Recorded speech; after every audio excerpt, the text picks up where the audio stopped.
Pemirsa, curah hujan yang tinggi ditambah dengan kondisi alam yang rusak serta buruknya sistem drainase dituding menjadi penyebab banjir besar di Jabodetabek, khususnya di DKI Jakarta.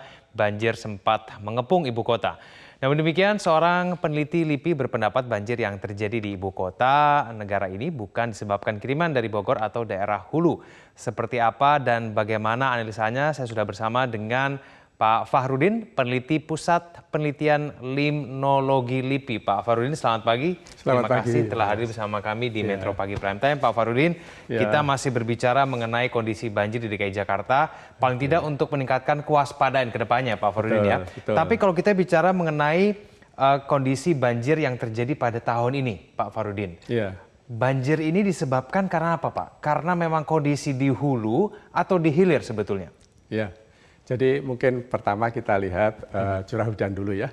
Curah hujan itu di hilir, terutama di hilir, itu masuk kategori ekstrim, sangat-sangat ekstrim. Sebagai contoh misalkan di Halim itu sampai 377 mm per hari itu. Nah di tengah, di Depok itu sekitar 92. Terus di Citeko, di hulu itu 60 mm gitu.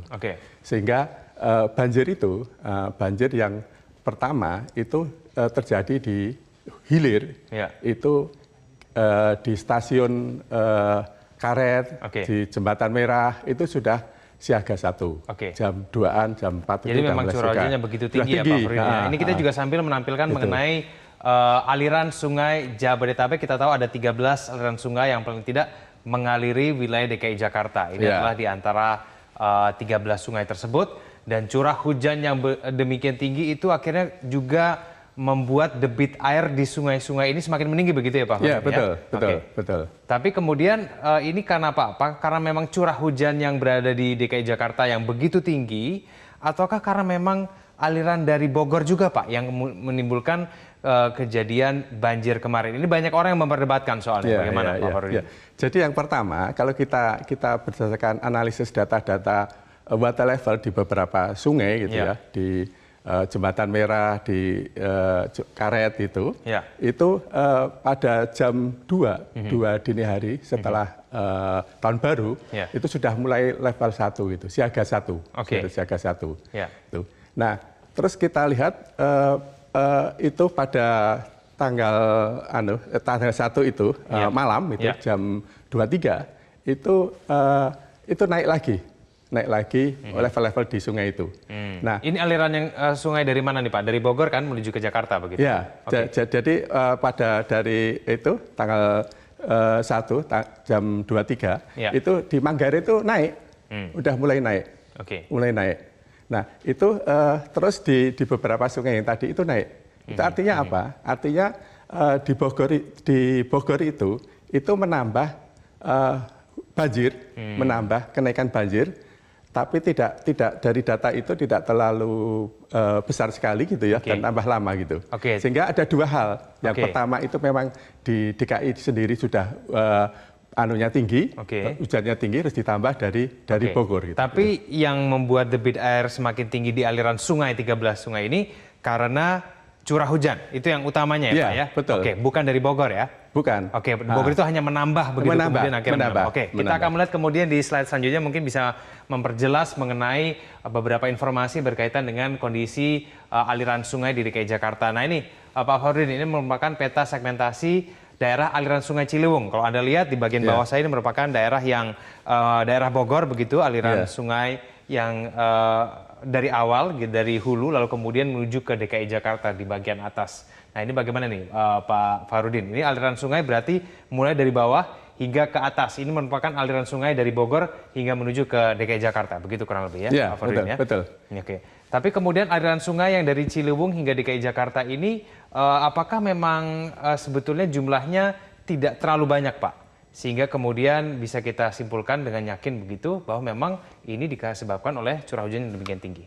Ya, tadi saya katakan, jadi di stasiun Katulampa itu baru siaga 2, jam 8 pagi.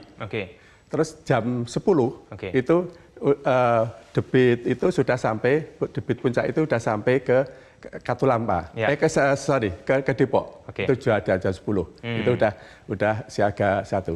Nah, jam 23 itu baru sampai Manggarai, Manggarai.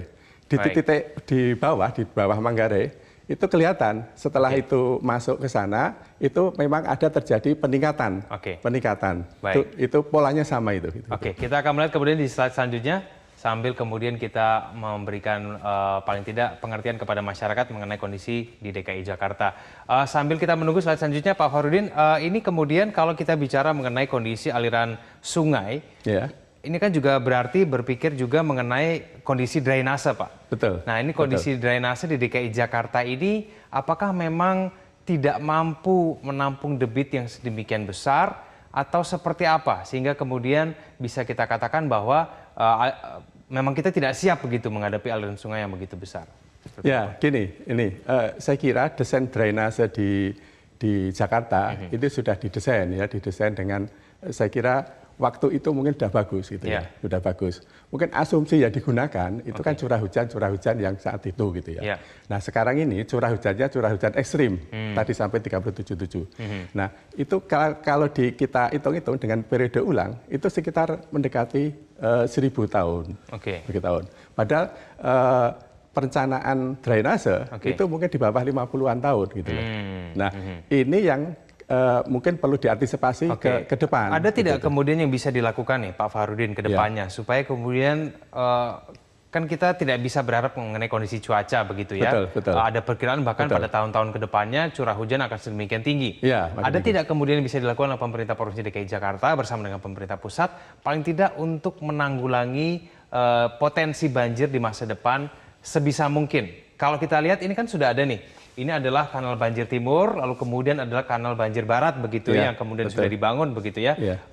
Rencananya juga akan ada sodetan begitu di sebelah sini yang mungkin masih terkendala pembebasan lahan. Menurut Anda dengan kondisi curah hujan yang sedemikian tinggi, ada kiriman air juga dari Bogor, ini bisa tidak menjadi salah satu langkah untuk mengatasi banjir di DKI Jakarta? Saya kira bisa. Jadi kalau kita bicara mengenai banjir, kita bicara satu sistem DAS.